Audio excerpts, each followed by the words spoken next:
No, y'all, can we talk about it? Can we please talk about it? Let's take a moment to discuss. Let's take a moment to debrief. Let's take a moment to unpack. They're quitting is because these kids are mean. They were sometimes active dangers to themselves and others, and you couldn't get them removed until something had happened and it was already too late. I have never witnessed as much violence from children as I witnessed from 4 different boys in a class of 16 kids. I can't teach the class because your kid wants to be a disruption, because your kid wants to be on their phone, because your kid does not give a flying... Yesterday I broke up an assault in my van hall. Not a fight, an assault. A kid punching another kid in the head at least 4 or 5 times. The number one reason I didn't want to do it anymore is because of the behavior issues. I just got tired of dealing with them, and so I knew it was my time to leave. Since returning to in-person classes after the pandemic, teachers have been crying out that kids are out of control. They do not listen to basic requests and are extremely disrespectful. No matter how many of us speak out, no one seems to believe us or want to do anything about these kids. When we send a kid to the discipline office, they don't do anything. I suspect people see us sharing our stories and think the stories we share are just outliers. So today, I brought receipts so no one can deny the truth anymore. A little over a year ago, I put in a public records request for discipline data with the Clark County School District, the 5th largest school district in the country. So I'm dealing with a large sample size of about 300,000 students. I asked for 4 years of data, the first year back from school closures and 3 years prior, minus the fully online year because I didn't think that data would be comparable to anything. A quick note before we get into the data. Any person can easily manipulate numbers and graphs to tell whatever story they want to tell. So to make sure I'm not accused of this, I'm going to do 2 things. First, I'm going to give this data to everyone so you all have access to it in a link below. Over 400 pages of data. Secondly, anytime you see a number inside a bracket on screen, it means I've included a footnote below explaining why the data is presented the way it is so you understand why I made the choices I did. With that said, let's get into the facts. Now y'all will have to believe us when we say these kids are wild. For the 21-22 school year, the first year back from online learning, students were only suspended... Wait, let me double check these numbers. Oh shit. They were suspended 108,000 times. For a district of 300,000 students? That can't be right. You know what? This just shows how much worse the kids have gotten. I bet this number's way up from prior to the pandemic. Let's see. For the 2008-2019 school year, there were 137,000 suspensions? These numbers are way higher than what I was expecting. If the kids are so out of control, then why are the discipline numbers not up? And if we aren't really disciplining the kids anymore, how are the suspension numbers so high? Well, we do hear all the time how school administrators find ways to cook their discipline data to make themselves look good. Luckily, I have another way to prove these kids are just worse, and this is one schools can't manipulate. Nevada has a public website that tracks crime, and this website breaks that crime data down by age and region. So we can see how youth crime has gone up in Clark County specifically. This will prove kids really have gotten worse after the pandemic. Here's a graph of youth crime since 2004, the furthest back I could go, and it clearly shows that kids are at a historic low for crime? Hold up, wait, stop, pause. I thought this video was about how kids are out of control, but all the data seems to indicate just the opposite is happening. Let me double check my notes. Oh, I see. The video isn't about how kids are out of control. It's about why people think kids are out of control when all the evidence proves the opposite. Okay, let's do this. At this point, I imagine there are 2 types of people in the audience. One type is thinking to themselves, I just don't see how this can be true. It can't be that everyone who is saying this is wrong. There are just so many people saying this is true. Why is there this contradiction, this cognitive dissonance? And the other person is thinking, he just manipulated the data, or the data doesn't show what he claims, or something else to discredit me that I already debunked in the footnotes. I can't do anything about the second type, but if you are the curious type and want to learn why people seem to believe something that isn't true, join me on this journey. I'm going to use 3 lenses to answer our research question. Why do so many people believe kids are out of control? I've already debunked what most people seem to think is the answer, because they are. That's just not true. Instead, I'm going to offer a psychological, economic, and sociological based answers. Up first, the psychological. From a psychological perspective, why do people seem to believe kids are out of control? In my opinion, we should look back to what we were saying about kids before we even return to in-person. The kids are isolated. They're getting no social interaction. They won't know how to talk to people. We've placed them inside of a box, locked inside of a cage, placed inside of another box. When we finally release them from their cage box, they're not going to know how to act. Listen, There were legitimate concerns about mental health, learning loss, and 20 other things during the shutdown. But, and maybe this is just my biased perspective, the rhetoric was also spoken as if it was a prophecy of a destined event. These kids were doomed once they got back and would surely become more violent. But before I get into how I think this contributes to the kids are out of control false narrative, it's important to first acknowledge how liberals, and even many people on the left, responded and continue to respond to this narrative. They tend to say, yes, kids are more out of control and even more violent after the shutdown, but we need to respond with more counselors, social workers, and therapists to address their mental health issues. Ugh. The first obvious problem is liberals, and even people on the left, have conceded that kids have gotten worse when no rigorous data has been provided that proves this. I've already proven how this is false, at least locally in the country's 5th largest school district. The other problem is that this is fundamentally a bigoted point to make. To respond to claims of violent kids with the need for mental health services implies that violence is inherently tied to mental health and disability. This is anti-disability bigotry. And it's not supported by the data or maybe even the APA, the American Psychological Association. There's an article that summarizes the issue really well on their website titled Mental Health and Violence, Debunking Myths, Addressing Realities. The author discusses a study that showed people with serious mental health disorders, such as major depressive disorder, bipolar disorder, schizophrenia, and schizoaffective disorder, are slightly more likely to engage in violence from the general population, from 0.8% in the general population to 2.8% of the people with those disorders in the 2 to 4 years after the study. The vast overwhelming number of people with mental health issues are not violent. And then there was the other part of the article that cites the MacArthur Violence Risk Assessment Study. According to the article, this study found that when you compare people with mental health disorders with the people in the neighborhood they are from, their violence rates are nearly the same, which sort of implies the tiny increase in violence rates for the tiny number of specific mental health disorders is likely attributable to the communities they come from and not the disorders themselves. So let us forever put this anti-disability bigotry in the trash and stop responding to kids being violent with the need for more counselors or whatever. I mean, go ahead and advocate for more counselors and teachers and stuff, but just stop acting like that is a solution to violence, because violence is usually an interpersonal problem, not a mental health issue. Anyway, that was kind of a side tangent. Let's get back to discussing the kids we placed in those box cage box things. I think that rhetoric caused a lot of people to engage in a bit of self-fulfilling prophecy. We've all heard about self-fulfilling prophecies, or even the power of positive thinking. Sometimes we call it a growth mindset. The point is, if we believe something is going to happen or not happen, then that belief becomes little actions that cause something to happen or not. This applies to education, and the research is clear on this, particularly as it relates to classroom management. Here are 3 studies that show in various ways how being confident is tied to a teacher's ability to manage a classroom. If you think you're going to struggle at classroom management, then you tend to struggle with classroom management. Then, as this study points out, when you are bad at classroom management, you're more likely to experience burnout from this very difficult job. This goes a long way to explaining why we see people complaining about student behaviors. We kind of set ourselves up for failure here. Now, if you're smart and engaging with my ideas in good faith, then you might rebuttal. But aren't you doing the exact thing you accused people of at the beginning of the video? You are making the assumption that teachers are actually complaining more about behaviors, but you haven't provided any data proving teachers are complaining or seeing complaints more often. Maybe that's just what your algorithm is showing you on social media. Exactly. You would be right. Now you're thinking like a researcher. This is why I need to say, even though I've split my argument into 3 perspectives, it'll become clear they are interconnected arguments and build on one another. So if you're a data girly looking for them numbers, let's move on to the economic perspective.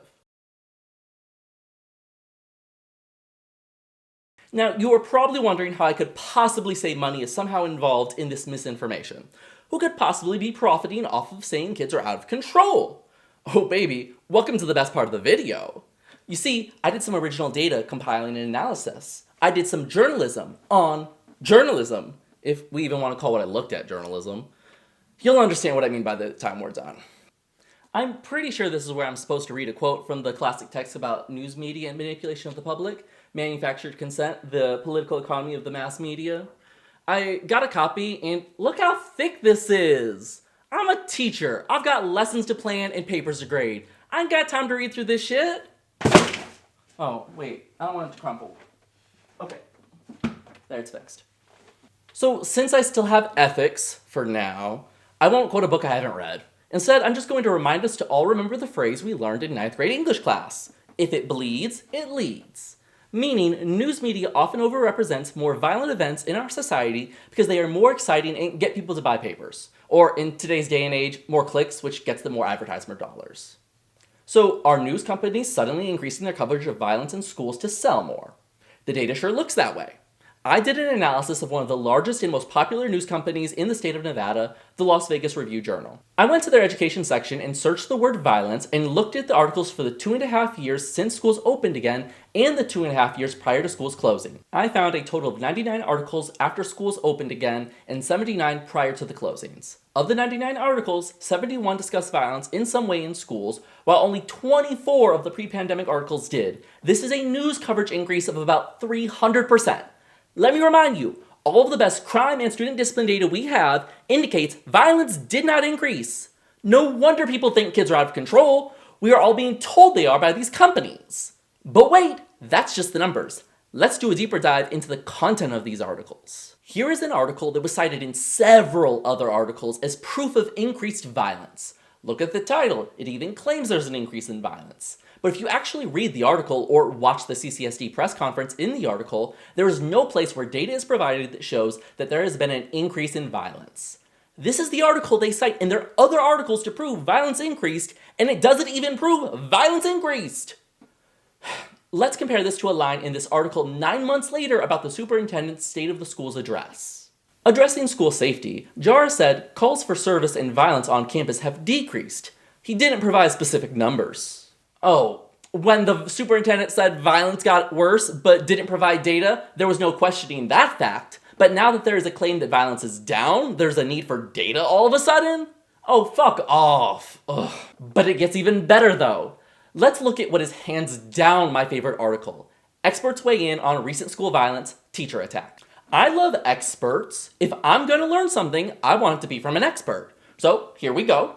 I hope you're ready for a doozy. Now, serious note, some important context going forward is that the teacher attack referenced in the title is about a teacher who was SA'd and attempted murder by a student. Just keep that in the back of your mind for now. That said, let's take a look at these experts. We love a plural noun.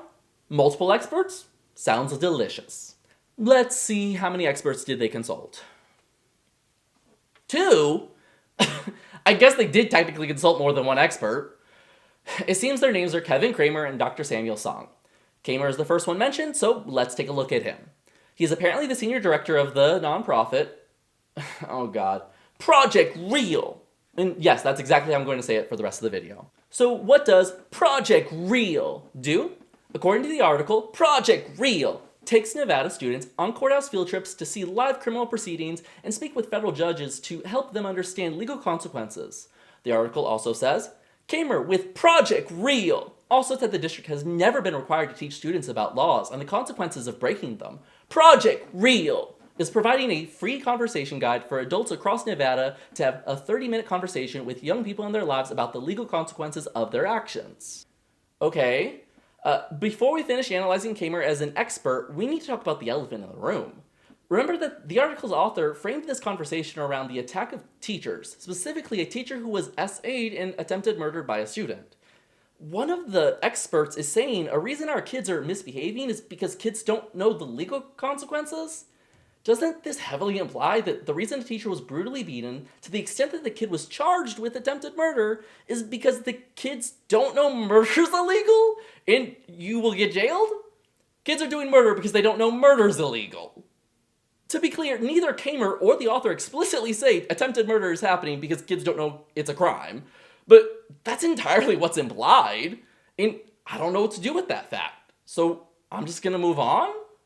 So maybe the perspective the nonprofit Kramer works for is ignorant, but that doesn't mean Kramer himself isn't an expert.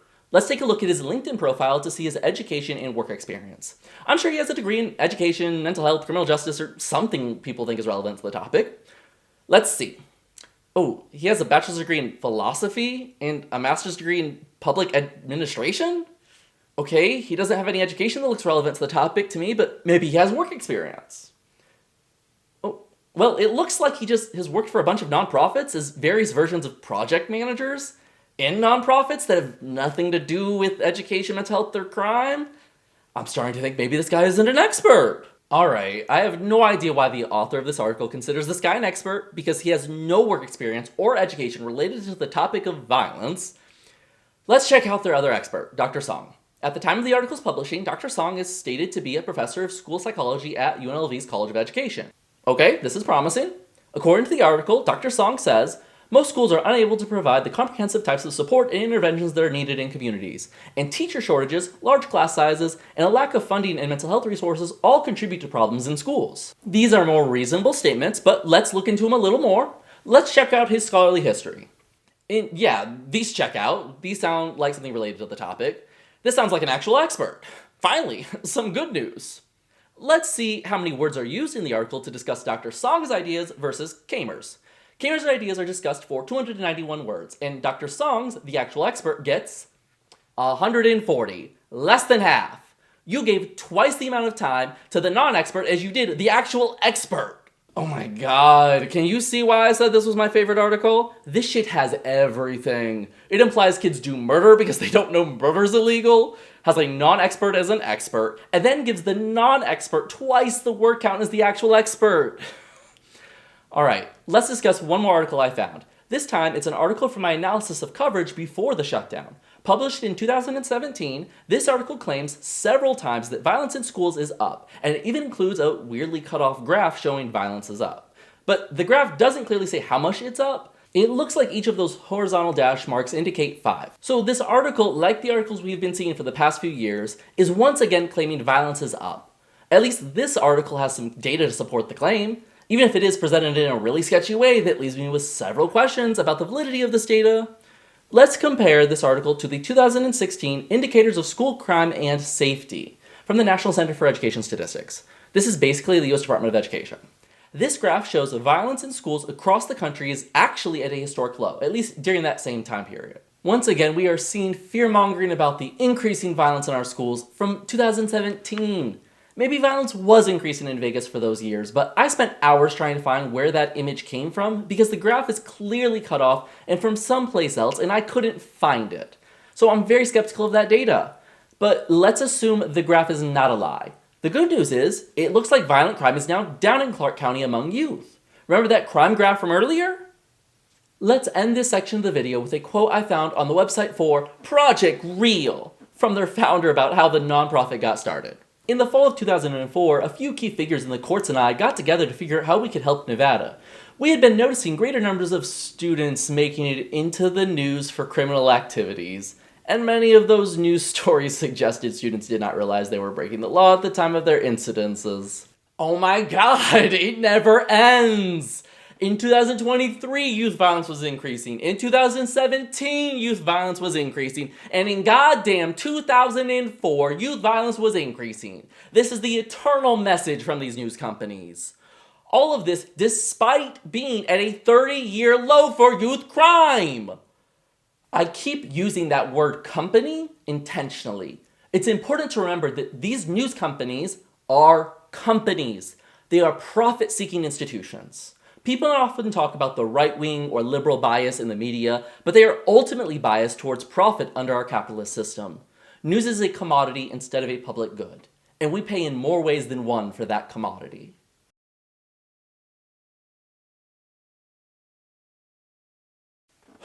Okay, I need to calm down. When I say sociological, I really mean structural. I'm just saying sociological because it sounds fancier. So if we take a sociological view of teaching, why might people be saying or believing students are behaving worse? Obviously, there are many ways we could answer this question, but one I haven't really seen anyone talking about is the teacher shortage. Now, if you are in education, you're probably thinking, what is he talking about? The teacher shortage comes up all the time in educational discussions. And you're right. When I say the teacher shortage, I don't just mean the shortage itself, but one of the solutions to the shortage. Alternative route to licensure programs, or ARL programs. For those unfamiliar, teachers usually have to get a license to be allowed to teach in public schools, and those licenses only allow you to teach certain content. For example, my license wouldn't let me teach elementary school. An ARL program is a college educational program designed to get you to that license quicker. Just from my observation over my last 9 years as a teacher, it seems like ARL teachers have become more common in the last few years. But you know me, I don't accept personal stories as rigorous analysis, so I went out and got the data. I submitted a public records request with the University of Nevada, Las Vegas for the number of students enrolled in ARL programs over the last 10 years. Did you know you could do that? If a university or a college is a public college, then you can likely submit a public records request. Anyway, they got me the data in what was a shockingly easy public records request compared to what the absolute hell CCSD put me through.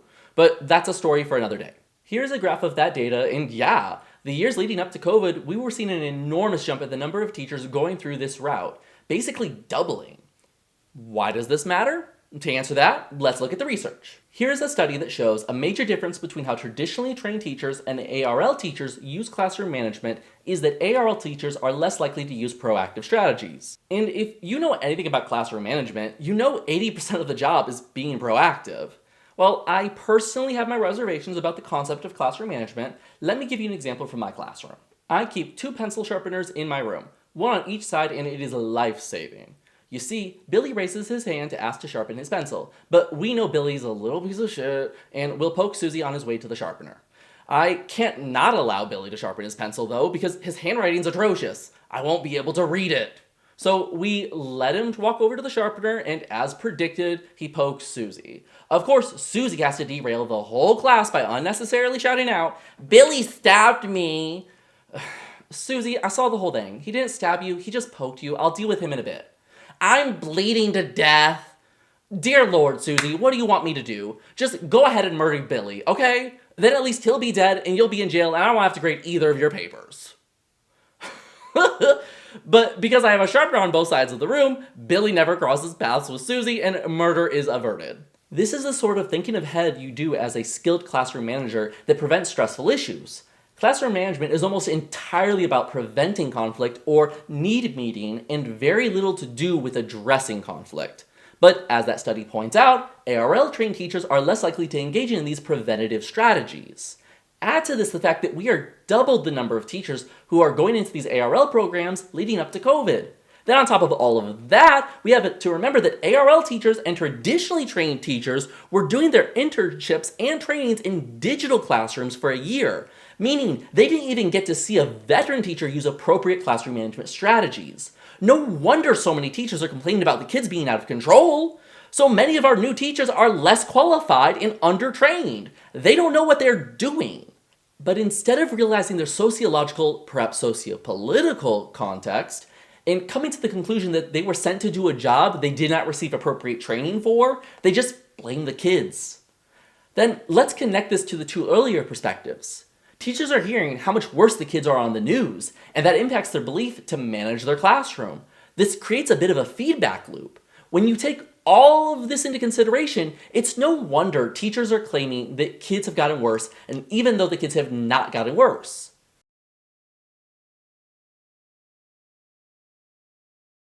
Why does all of this matter? A lot of people call this type of video I've made a video essay. And sure, that's what this is, but I feel like what I've made here is something closer to a video research paper. I've done original data collection and analysis. So in the spirit of a research paper, let's end appropriately with the implications section about why this stuff is important. We need to understand that it isn't just people complaining. These complaints have real, tangible, negative impacts on people's lives, especially our most vulnerable children. Let's talk about AB 330 and AB 285. These are 2 bills passed in the 2023 legislative session to make it easier to suspend and expel students. I'm not going to get into the weeds with these bills because they were very controversial. Instead, I'm going to focus on just one area that I think, regardless of where you stand on this issue, we can all agree is trash. Previously, Nevada had a law on the books that said if a student who was homeless or in foster care was going to be suspended or expelled, there had to be an investigation to determine if the behavior was related to being homeless or in foster care. For example, a kid caught stealing food from a teacher's drawer. An investigator would determine if a child being homeless was a factor, and if the answer is yes, which is obviously it would be in this case, then the child couldn't be suspended. The law previously said that the investigator was required to assume the behavior was a result of being homeless or in foster care during the investigation. So this is a very good thing. You start off in assuming that obviously these traumatic events are going to impact the kid and how they behave. So that's a no-brainer, obviously. Here's a screenshot of the bill that changed this law. Red text is language that was removed, blue text is language that was added. As you can see, students experiencing homelessness and foster care are no longer given the assumption that their behavior was caused by their status. But wait, it goes a step further. It's not that they will remain neutral going forward. No, it's much worse. Now the investigator must assume that the student's status is not a cause of any behavior. That's right. We didn't go to a neutral ground where we didn't make no assumptions. We are now going to assume being fucking homeless or in foster care does not contribute to a student's behaviors. I've spent hours thinking about what should I say next. How do I communicate just how deeply wretched it is to not only go after children, to take time to write a bill to make specifically homeless and foster children's lives harder? Was there really a huge number of homeless kids not getting suspended that should have been suspended? No. So, how did we get here? The answer to me is clear. The kids were never out of control. The adults are. School staff have worked themselves up into such a frenzy that absolutely wretched legislation was passed that targeted the most vulnerable children in our society. And I would be an idiot not to notice this frenzy, this digital mob, has a racial component that would need a whole nother video to unpack. I'm deeply concerned about teachers. I mean that in many different ways. I'm worried about our mental and physical well-being, our profession, the attacks on public education, and even the most basic conversations around diversity-related issues. But in context of this video, I'm deeply worried about the lack of critical thinking skills among teachers. Where are the English teachers asking for a citation that kids got worse? Where are the math teachers asking for the data showing that kids got worse? Where are the science teachers asking about the methodology of the data that has been shown? Where are the history teachers asking about historical trends? Where are the critical thinking skills we are supposed to be teaching the next generation? The fact that so many educators have fallen into this rhetoric is deeply concerning. What has happened to our profession? I'm going to share something with you all now. I generally don't like to share this. I like to keep my private life private, but I think in order to say what I need to say, I need to come out of the closet. I have a PhD. I know, I'm one of those people. I want to be clear. I'm not saying, oh look, I have my doctorate. I have the critical thinking skills all of you other teachers lack.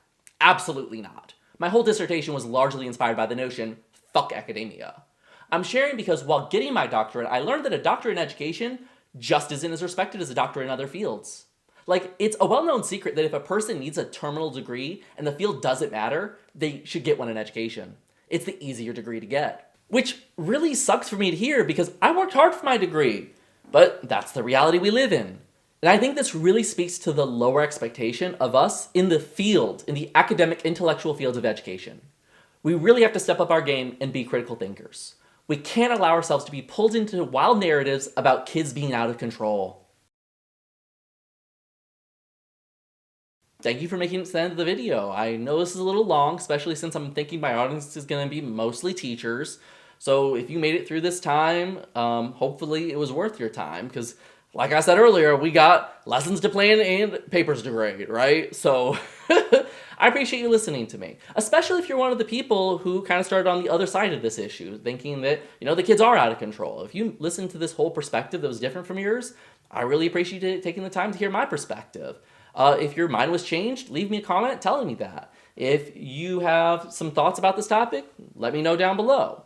I worked really hard on this video. It's at least 50 hours worth of labor, if not closer to probably 100. I mean, just doing the analysis of the news media coverage I did was a 12-hour workday. And that doesn't even include a bunch of other stuff I had to do related to that whole section. So if you could please give the video a like, share it online. You know, if you know people who've said, hey, the kids are out of control, they're so much worse now, let's push back on that. I mean, that's basically my reason for making the video. Not only do I want to like start making YouTube videos, but also this is just now, every time I see people saying the kids are out of control nowadays, I'll just copy, paste, here's the video. No, they're not. Or at least not in Clark County, a pretty good sample size. So go ahead and share the video.